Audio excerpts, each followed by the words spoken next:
بسم اللہ الرحمن الرحیم۔ معزز ناظرین، بیدار سرمدی آپ سے مخاطب ہے۔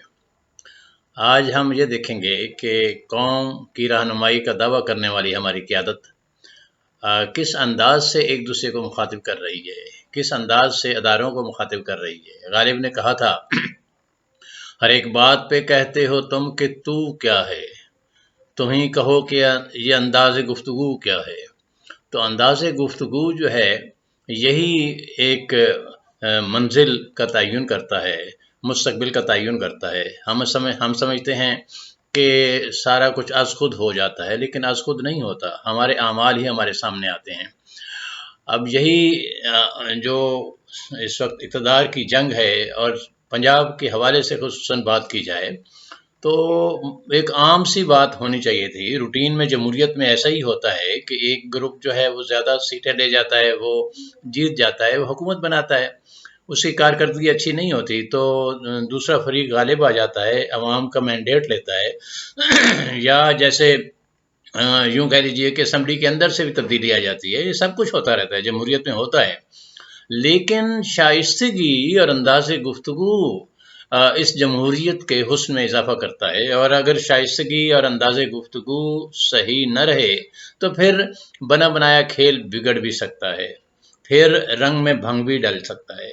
پھر وہ خوبصورتی بدصورتی میں بھی تبدیل ہو سکتی ہے۔ اب 3 فاضل جج صاحبان نے جب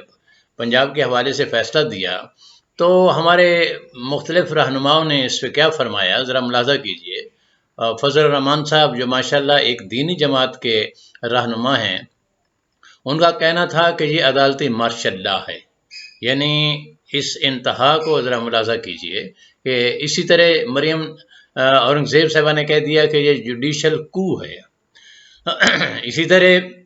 بہت سارے اور دوستوں نے بھی اس کو اپنے اپنے انداز میں بیان کیا، اور انتہا پسندی جو ہے وہ بہت دور تک چلی گئی، حتیٰ کہ مسلم لیگ نون کے قائد محترم نواز شریف صاحب نے بھی وہاں سے لندن میں یہ اعلان فرمایا کہ پاکستان کو تماشا بنا دیا گیا ہے۔ اس کے بعد آج ان کی جسے کہتے ہیں کہ اجلاس ہوا ہے کابینہ کا، اور کابینہ کے اجلاس میں بھی بہت کچھ کہا گیا ہے، اگرچہ اس طرح کا لب و لہجہ تو نہیں تھا، لیکن مقابلہ، انتہا پسندی، یہ کر دیں گے وہ کر دیں گے، بہت کچھ کہا گیا۔ میں یہ نہیں کہتا کہ یہ اسی کیمپ کی طرف سے ہو رہا ہے، دوسری کیمپ سے بھی ابھی عدالت کا فیصلہ، بلکہ عدالت کے فیصلے سے پہلے ابھی پنجاب اسمبلی کے اندر ہونے والا جو منظرنامہ سامنے نہیں آیا تھا،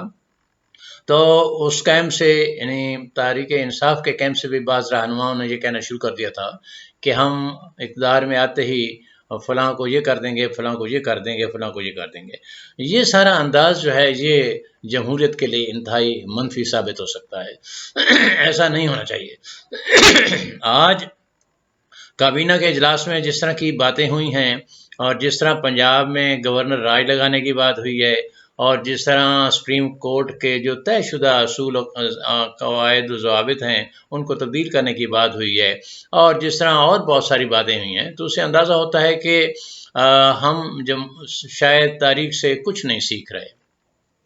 ہونا تو یہ چاہیے تھا کہ ایک اچھے جمہوری انداز میں ایک دوسرے کا مینڈیٹ قبول کیا جاتا، اور اس مینڈیٹ کی روشنی میں اقتدار اور جمہوری روایات کو آگے بڑھایا جاتا، لیکن بدقسمتی سے ایسا ہو نہیں پا رہا، اور اس کا نتیجہ مجھے پتہ ہے کیا ہونے والا ہے۔ اس کا نتیجہ یہی ہوگا، اور مجھے نظر آ رہا ہے کہ ادھر پنجاب کی طرف سے اور صوبہ سرحد کی طرف سے، یا جہاں تحریک انصاف کی حکومت ہے، دباؤ ڈالا جائے گا۔ اس سلسلے میں یہ بھی ہو سکتا ہے کہ جلوس نکالے جائیں، یہ بھی ہو سکتا ہے کہ کوئی لانگ مارچ کا اعلان ہو۔ وفاقی حکومت پہ مسلسل دباؤ ڈالا جائے گا کہ وہ قبل از وقت انتخابات کا اعلان کرے، جبکہ دوسری طرف وہ وفاقی حکومت جو ان کے بقول اب 26 کلومیٹر کے اندر محدود ہو کر رہ گئی ہے، ان کا یہ کہنا ہے کہ ہم نے بہت ساری ترامیم کرنی ہے، ایک ایسی پارلیمنٹ میں، یعنی اصولی بات ہے کہ ایسی پارلیمنٹ میں جو خود بجائے خود ایک تماشا بنی ہوئی ہے، جس میں اپوزیشن کوئی نہیں ہے. اپوزیشن بظاہر ایک اپوزیشن لیڈر کو بٹھایا ہوا ہے، لیکن وہ اس سینس میں جیسے جس کو سب قبول کریں اپوزیشن، وہ تو نہیں ہے. آدھی تقریباً اراکین پارلیمنٹ کے باہر بیٹھے ہوئے ہیں، وہ جو بھی ان کا احتجاجی انداز ہو وہ باہر بیٹھے ہیں. تو ایسی پارلیمنٹ میں اب وہ چاہتے ہیں کہ ہم اپنی مرضی کی قانون سازی کریں. تو یہ نہیں دیکھا جا رہا کہ اوپر بہت ساری قوتیں اس ساری صورتحال کا جائزہ لے رہی ہیں، اور یہ نہیں ہو سکتا کہ ہم اپنی مرضی سے جو کھیل کھیلیں گے، خواہ صوبائی حکومتوں والے ہوں یا وفاقی حکومت والے، وہی ہوگا. اس کا نتیجہ کچھ اور بھی نکل سکتا ہے. اگرچہ ماشاء اللہ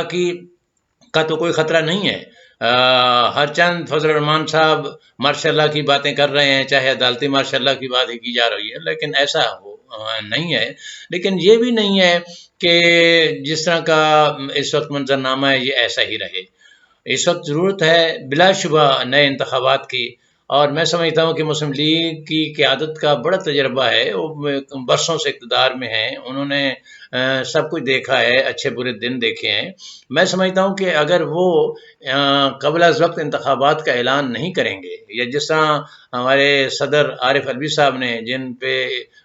نون لیگ والوں کی طرف سے یہ ٹھپا لگایا جا رہا ہے کہ وہ تو تحریک انصاف کے نمائندے ہیں، لیکن جب وہ صدر کے منصب میں بیٹھے ہیں تو صدر ہی ہیں. ان کی طرف سے دعوت دی گئی ہے کہ اگر یہ تمام جماعتیں راضی ہوں تو وہ کوئی کردار ادا کر سکتے ہیں جس میں سارے بیٹھیں. پچھلے دنوں سافٹ مداخلت کی بھی بات ہوئی ہے، اور میں سمجھتا ہوں کہ ہماری جو مقتدر جو طاقتیں ہیں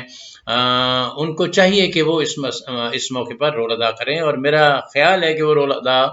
کریں گی اور کرنا بھی چاہیے، اور قوم اس سلسلے میں یقیناً ان کا ساتھ دے گی کہ وہ ان سب کو بٹھائیں ایک پلیٹ فارم پہ، اور جلد انتخابات کے لیے کوئی لائحہ عمل تیار کیا جائے. جب جلد انتخابات ہوں گے اور پھر ایک بھرپور مینڈیٹ ساری جماعتوں کو آئندہ 5 سال کے لیے ملے گا، تب ہی یہاں سیاسی استحکام آئے گا. اب یہ 1 سال، زیادہ سے زیادہ 1 سال کا باقی بظاہر عرصہ رہتا ہے، لیکن کیا اس 1 سال کے عرصے میں سر پٹول ہوتی رہے گی اور عام لوگ جو ہے عذاب میں مبتلا رہیں گے؟ میرا خیال ہے اس کا کوئی نہ کوئی حل نکلنے والا ہے، چاہے وہ تلخی کی صورت میں نکلے، لانگ مارچ اور اس طرح کے پریشر سے نکلے، یا آرام سے مل بیٹھ کے نکالیں. لیکن لگتا ہے کہ اس کے بغیر چارہ کار نہیں ہے، اس لیے کہ فاضل عدالتوں نے بھی فیصلہ دیتے ہوئے یہی کہا ہے کہ ملک کی حالات بہت خراب ہو چکے ہیں، معاشی حالت بہت خراب ہو چکی ہے، مہنگائی جو عروج پہ پہنچنے والی ہے، اور IMF سے معاہدہ بھی کسی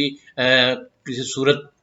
اختیار نہیں کر رہا. تو میرا خیال ہے کہ اب لوگوں کو یہ خبر یقیناً بہت جلد ملے گی کہ ساری جماعتیں اس نقطے پہ راضی ہو گئی ہیں کہ عام انتخابات اکتوبر نومبر تک کرا دیے جائیں گے. شکریہ.